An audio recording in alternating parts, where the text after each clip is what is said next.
In this episode of Brew and Review, we review the Haze Craze NEIPA kit from MoreBeer, and that's coming up next. How's it going? Welcome to the channel. I'm Brian. And I'm Mark. For Short Circuited Brewers, and we are going to review a style that I have not brewed before until MoreBeer actually sent me this kit. I've been looking at the NEIPA style, hard to say that, for a little while, and been wanting to brew it, and just kind of never got around to it. And then they were like, "Hey, you want to try a kit?" And I'm like, "Sure." So a little bit of details on the kit. It is here's the ingredients: 10 pounds of 2-row, pound of flaked oats, pound of flaked wheat, 8 ounces of carapils, 8 ounces of wheat malt, and 4 ounces of honey. And then hops-wise, we're looking at half ounce of Warrior, and that went in at 60 minutes. And I did this in a live brew session a few weeks ago.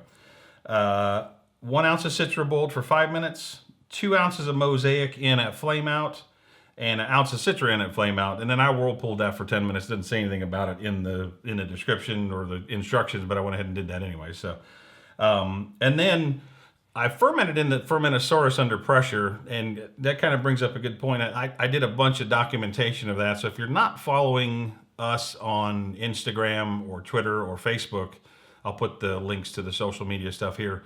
You can really see a lot of behind-the-scenes stuff that goes on between different episodes on those social media outlets. I share a lot of different videos and pictures and all kinds of stuff like that. So if you're not over there, go check that out. So 3 days into fermentation, based on the instructions, I went ahead and dumped in 2 ounces of Mosaic and an ounce of Citra and pressurized it back up, fermented that the rest of the way under pressure.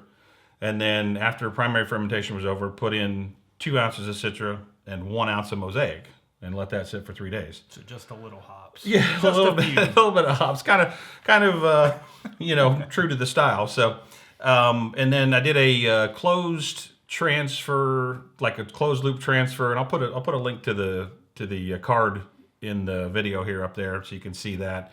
And I really think that's essential on these type of beers because you don't want any oxidation or anything like that. So I did use London Ale 3, no starter or anything like that. It was a smack pack from Y Yeast. I just smacked it, dumped it in there just like that, fermented great, no problems there at all. Enough talking about it. Let's get into it. I mean, I'm kind of ready to do it. So let's do it. Let's check it out. Alrighty. And this style should be nice and cloudy. It's crazy hazy. Yeah, no kidding. It's crazy hazy. Thank you, sir. Give me a little pour here.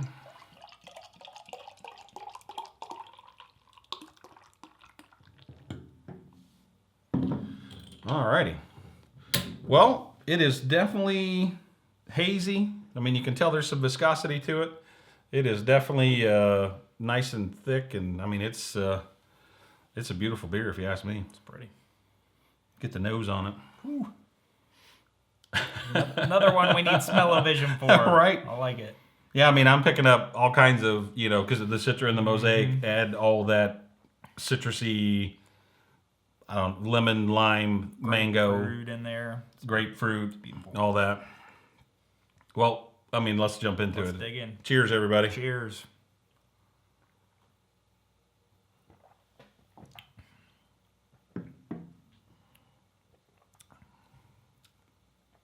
That's good.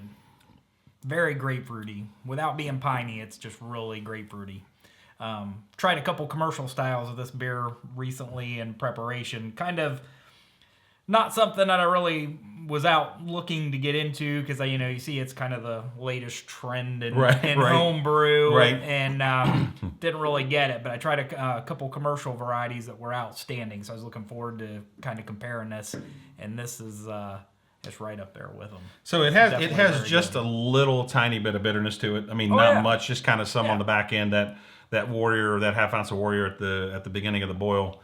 But I mean, it really has a huge hop aroma and flavor. And then also too, I mean, it's got a really nice, like, thick mouthfeel. Yeah. I mean, it's just really silky smooth. It's got from the oats and the wheat malt. It's just it's great. I mean, as it's warming up a little bit more, I mean, I'm picking up even more that grapefruit and lemon lime. I love Citra anyway. Oh, So yeah. I mean, it's one of my favorite go-to hops for sure. So That's fantastic. What does that kit cost? that kit actually, and I did a little bit of research on that. So I wanted to ask a question. I'll put a poll up here in the corner up here, and you guys, yeah, up over there somewhere. Let us know if you are interested in doing kits. I like doing these, brew and review with kits, but let us know if it's something that like you're interested in. If I know a lot of all grain brewers don't brew kits after they start all grain, but I've actually found it pretty nice. I mean, you just get everything; it's all milled, it's ready to go. Yeah. And the kit is actually $41.99 minus the yeast, so it doesn't include the yeast.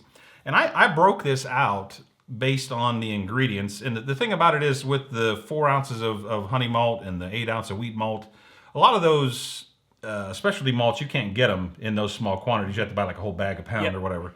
So even breaking those down and reducing the cost of those down to the 4 ounces based off of what a pound cost, I still came in at $43.98 if you don't buy the kit. So you save a couple dollars by buying the kit. Plus, if you buy those other, those specialty malts, and you use half of them, then you got them sitting on the shelf, or you got to vacuum seal them or whatever, and then they're potentially not fresh.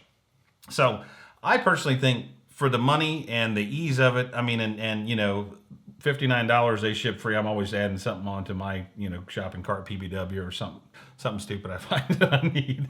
So and it's part of the free Super Saver shipping over at MoreBeer. So I think I really enjoy it. But let us know on that poll, and if you're interested in doing those. I know a lot of people that start out doing extract kits move on to all grain, and I think there's some value to the kits, quite honestly. Yeah, well done. That's a good beer. I mean, I don't know if I would come up with a better recipe, honestly. I mean, it mirrors a lot of them that I've seen out there. Yeah. So, I don't find any issue with it at all. It came out great. I think the Fermentosaurus fermenting under pressure, and then the closed loop transfer was key on retaining all of that hoppiness, certainly. Right. But I think it's a really great kit. I highly recommend it, quite frankly. So fantastic. Well, until the next brew and review, this has been Brian. And I'm Mark. For Short Circuited Brewers, we'll see you on the next video. Cheers.